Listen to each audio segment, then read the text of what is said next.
Christian conservatives enjoy. And so the Department of Health and Human Services, under the leadership of Bobby Kennedy, as well as the Department of Justice and other departments of this government, are making clear to our medical providers and our hospital systems that you cannot use taxpayer dollars to perform these barbaric procedures on America's children.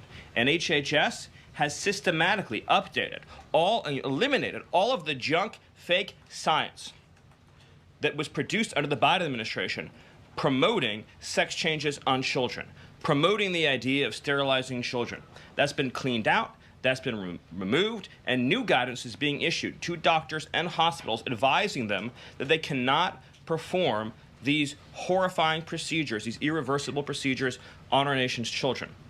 We are also making clear in our prison system, male prisoners will not be allowed into women's prisons. The Biden administration promoted prison rape by putting men into female prisons. That is obviously insane, cruel, and unacceptable. And even though the Democrat Party and Hakeem Jeffries and the Democrat media continue to fight to put men into women's prisons, this administration will not allow that. And will not allow men, as well, in our K-12 system, into women's private spaces and restrooms. We have seen horrifying example after example of young girls being sexually assaulted because school districts have allowed men into women's and girls' private spaces. This administration, President Trump, is at the forefront of protecting women and protecting girls. And nowhere is that clearer than when we are talking about fighting radical gender ideology. This administration is also fighting to get critical race theory out of our school districts. Children will be taught to love America. Children will be taught to be patriots. Children will be taught civic values for schools that want federal taxpayer funding.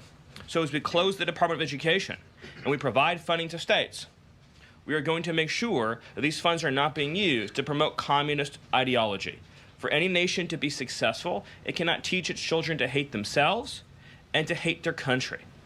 So these are a few of the areas in which President Trump has fought the cancerous communist woke culture that was destroying this country, where we were led to believe that men were women, that women were men, that racial discrimination was good, that merit was bad, and that safety and physical security mattered less than the feelings of liberal ideologues.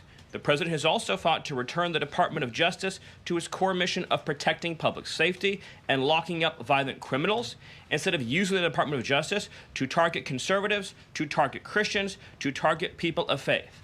The last administration cruelly and shamefully used the power of the Justice Department to go after law-abiding Americans, in particular Trump supporters, conservatives, and Christians. That persecution has ended. The Department of Justice and the FBI are back in the business of going after bad guys, of going after gangs, of going after criminals, and keeping Americans safe. Stephen Miller's got the greatest delivery. It's on target. It says it like it is. He nails the press without being mean. He just says it like it is. And they are like, it's called fire hosing when you get through a whole bunch of information to somebody and it's all factual, good information. And that is what Stephen Miller is talking about. God bless you, Stephen. We appreciate you. God bless America. William Whitting from Mustang Medic reporting.